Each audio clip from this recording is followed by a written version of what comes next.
What's up, you guys? Welcome back to my channel for another video. So first and foremost, I wanted to say I'm sorry because it's been like a week or two since I've posted my last video, and I know that's been a really long time. As you can tell, I'm clearly not in my bedroom at school, so I'm on spring break right now, and a week ago it was midterms, and that was a crazy busy time between studying, homework, projects, and all that crap. So now I'm finally here. I finally have a second to myself, and it feels so good. So I am super excited for today's video because it's my first ever Q&A.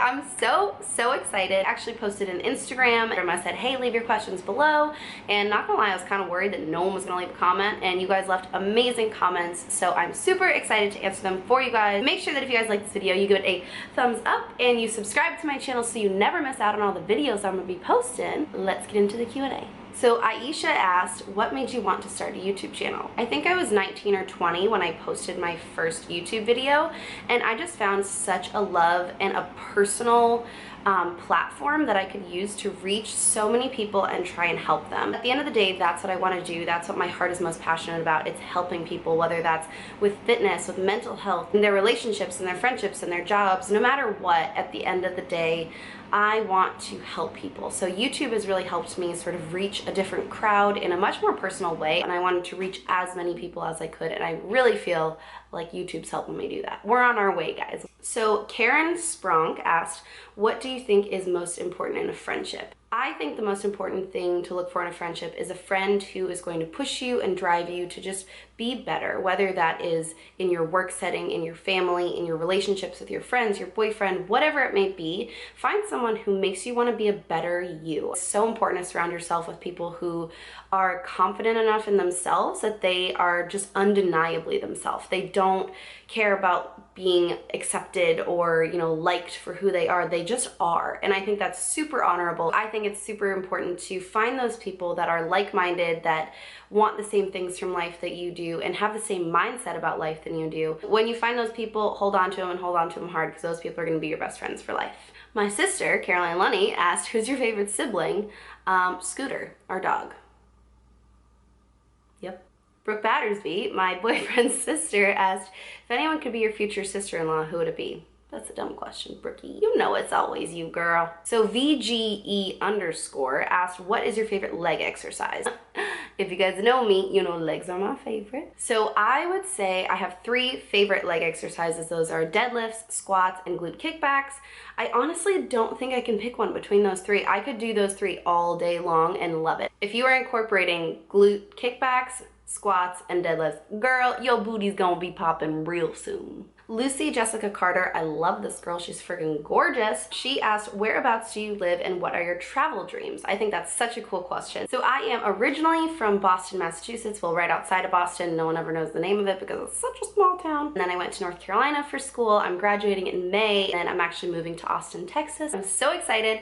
So I will be in Austin, Texas around July 1st. That's when I'm planning on moving down. As far as travel plans, I want to travel the entire freaking world. I want to go to Greece. I want to go to Australia, I want to go to Spain, Turks and Caicos, I want to go back to Ireland, I want to go to Hong Kong, I want to go to Africa, I want to go all of the places in the world I want to go to. I would say if I could pick the next place that I could travel to, I really want to go to either Australia or Greece. Those are like right up there. I also already have planned that my honeymoon's gonna be in Bora Bora because hello, have you ever seen it there? This girl, Krista Donna, I hope I'm saying that correctly, asked tips on starting a YouTube channel. This is a really great question because I know people that are so scared to start a YouTube channel. I used to be one of them. It took me literally 10 years to start my channel. But if you are starting a YouTube channel, hopefully you have a goal in mind, like a reason and a purpose for starting the channel. I wanted to help reach an audience for healthy living, whether that's mental health, physical health, just health as a whole.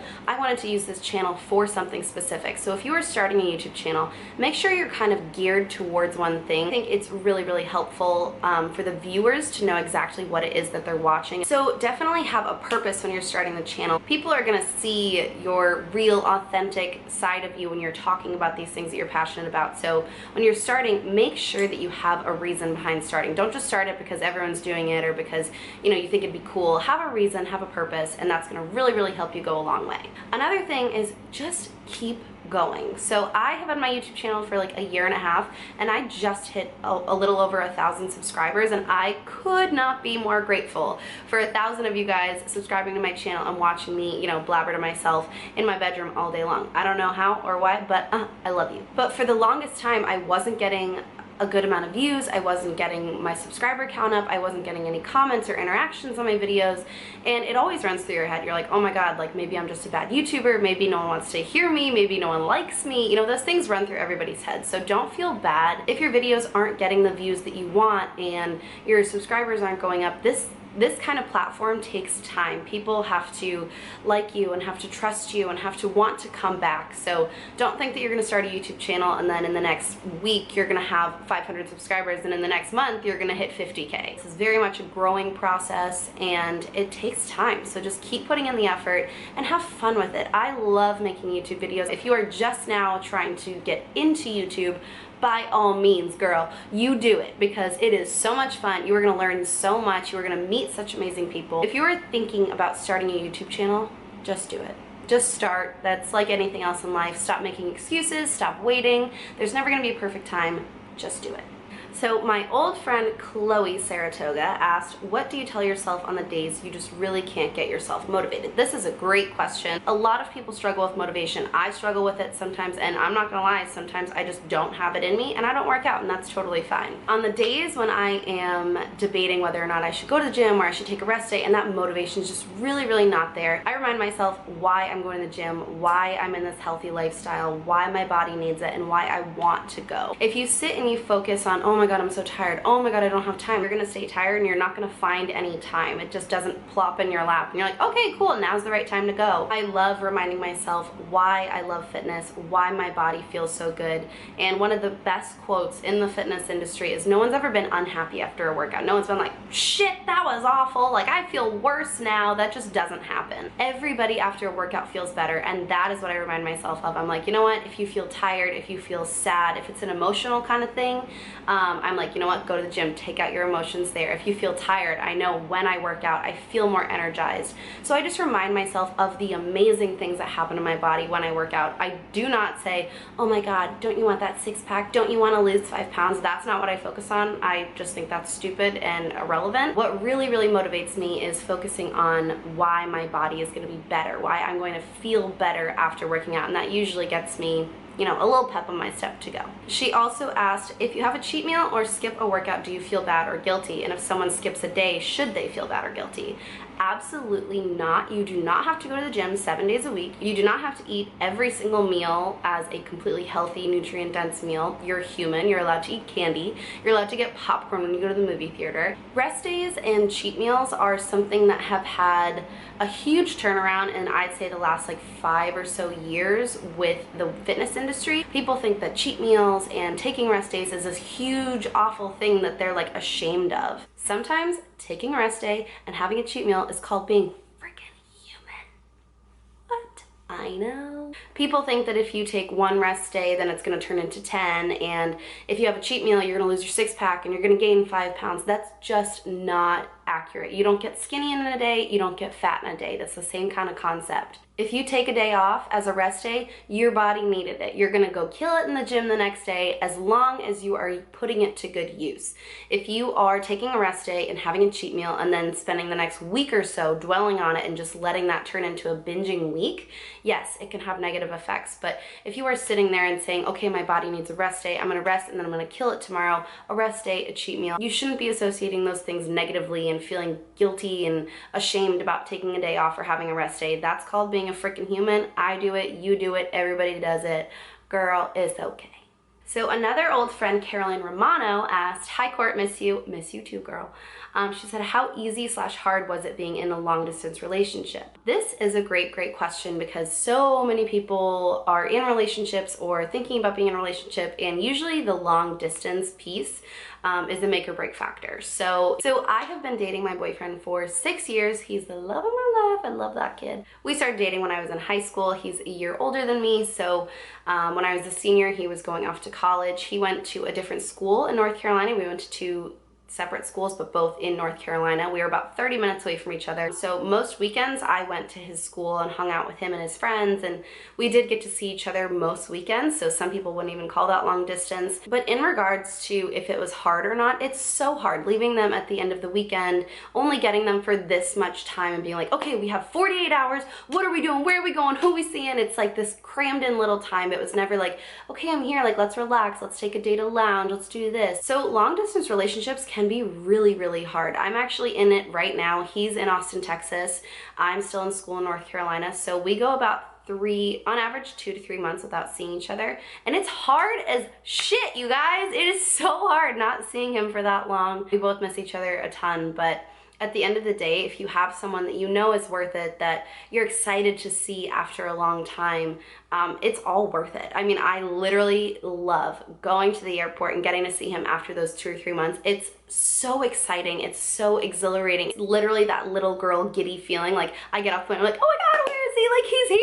Like, it's just the most like heartwarming feeling. I'm getting like emotional thinking about it because I get to see him in 20 days. But yeah, being in a long distance relationship can be really, really hard, and it's not for some people. We see each other as many times as we can, and again, if you know that it's the right person, you don't mind waiting. For us, it wasn't a question if we were gonna do it, you know, if we were gonna make long distance work, it was how are we gonna make it work. So if you have the right person, I just think it's a lot easier, and it's kind of not even a question in your mind whether or not it's gonna work out. It's just how are you guys gonna take those steps and make it work for you guys.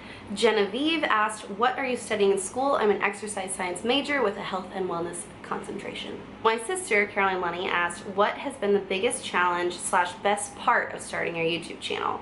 So the biggest challenge, like I said, is not getting it up and running as fast as I would have liked. I think everybody starts their YouTube channel and thinks it's just gonna fall in place. They're gonna have thousands of subscribers, get millions of views. It doesn't happen like that. So at first it is almost a little bit discouraging if you're just in it to see the number go up. So the biggest challenge is definitely just continuing and putting in the work and growing your channel, because at the end of the day, you want to help more people, you want to reach more people. At least that's why I wanted to start a channel. I wanted to help as many people as I could.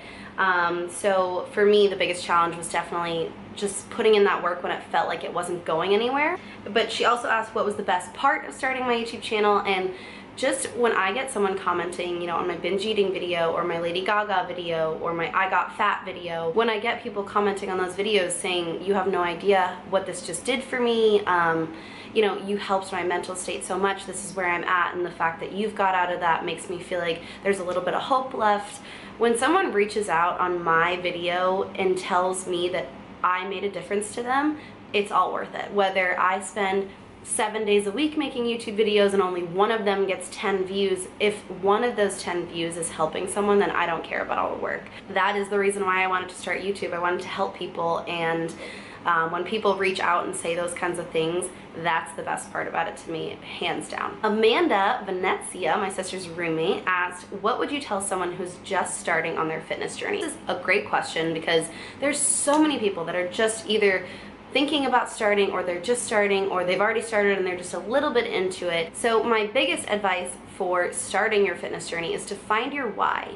And by that I mean really, really think about why you want to start this fitness journey. Is it because you want more energy? Because you want to, you know, feel your body run better? Is it because you want to lose weight? Is it because you are, you know, a grandma and you want to be able to run around with your kids? Everybody has a reason for starting. Maybe it's just to lose 10 pounds and look good in your bathing suit. Girl, you do you. Find your reason that you want to start this. For me, I started fitness because it is a mental release for me. It became very therapeutic. It became very emotional to me. So for me, that's my why. Whenever I am thinking about, you know, taking a day off or whatever, I remember my why, and that this is for my mental health. This is for my body as a whole. I think that remembering your why is going to help take you, you know, way farther into this fitness journey. All right, you guys, that is going to conclude this Q&A. I hope that you guys enjoyed this video, got to know me a little bit better. I actually loved answering you guys' questions. They were amazing questions. If you did like this video, make sure to give it a thumbs up. Make sure you subscribe to my channel so you never miss out on a video, obviously. Girl, are you even subscribed yet? Check that little red box, check it.